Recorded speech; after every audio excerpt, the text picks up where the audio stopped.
My main point concerns the street lighting being turned off next year. Now, I appreciate before you all roll your eyes and go, it's not a city council issue. I completely understand that. I've read today that there's now a date when the street lights are going to be turned off at night, which is next April. What's going to happen, from what I can see, is going to be what's going to happen here is going to be exactly the same as happened in all the towns in Essex, with Harlow, Colchester, Chelmsford, you name it. And the sequence of events is quite straightforward. The streetlights start going off at night.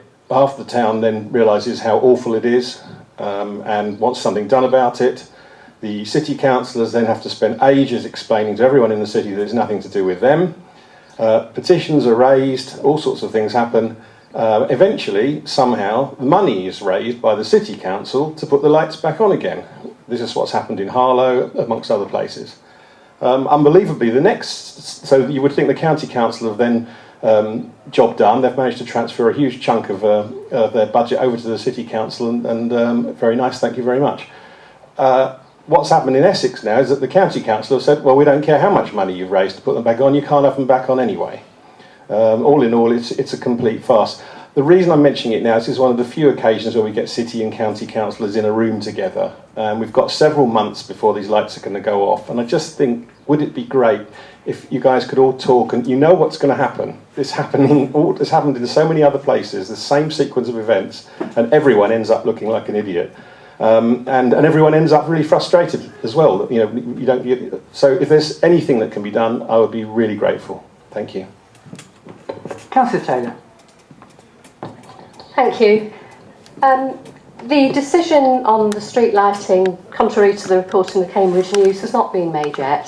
The Council Highways Department was looking to introduce it this financial year, but they realised that they need to do consultation amongst residents in order to do that, which is why if the committee does agree to go ahead with that, which it may not do, then consultation would take place between now and next spring to identify areas which are sensitive either because of late night activity or vulnerable people.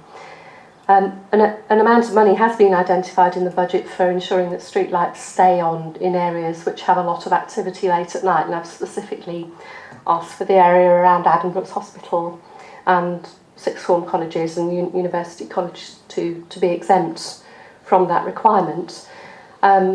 I have to say I can't support lights going off completely at night because I think it would put people at risk.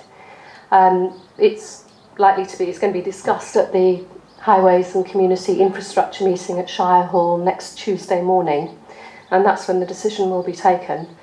And I will do my best to fight it, but you have to be aware that I'm only one of 3 councillors on a committee of 13 people. However, we do sometimes manage to stop things as we have done with central library plans, so I shall do my best.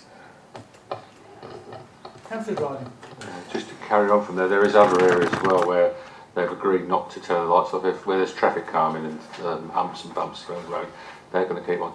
Going back to in the city, but if you go out of the city, where you can keep the lights on in villages, because they've got parish councils, which the parish will pay the extra to keep the lights on. And just finally, you say get city and county together in a room. Our county council and the 3 city councils of Cherry Hill, we meet once a month where we invite residents to come visit us, so you can visit us if you need to. Okay, I don't feel the need to make any further comment, really. Yeah, sorry, just gentleman there. Just another open forum question.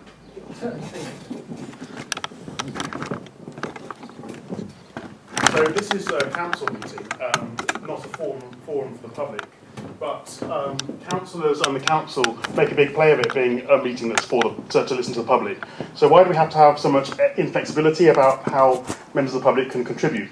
Now, personally, I've found that chairmen of this and other area committees have been very flexible when I've wanted to put questions. But Mr Taylor was begrudgingly permitted a chance to speak at the relevant item. Well, councillors set their own rules to a very large extent. So perhaps councillors could consider changing their own rules so that contributions could be accepted at the most appropriate point of the meeting. A little bit of flexibility. That's my suggestion. Thank you. Duly noted.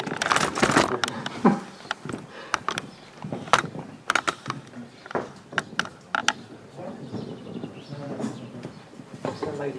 Next to Chris Hall, lady next to Chris. Just at the back. It's Linda Kelly, I'm the Safe Communities Manager at Cambridge City.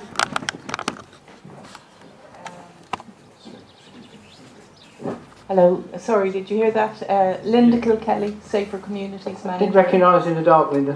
Okay. It was just to say that we have started negotiations with the County Council with regard to the lighting proposals, and there is a report going to Strategy and Resources Committee on the 13th of July, setting out some of the discussion themes that we will have with them. So it's just to reassure that we are starting that consultation now. Councillor Clippers. On the lighting issue, whilst we've got the officers, can I ask a question? And does switching off lights increases the crime? Perhaps you can answer that question later on when you come to talk to us about your report. Perhaps I can shed a little bit of light on that. There is one unpublished report with small sample size of a poor study design, which showed that there was no difference in one police area. The quality of the data is not good enough to actually state that in a generalisable manner. Okay, if there are no more questions, going once, going twice.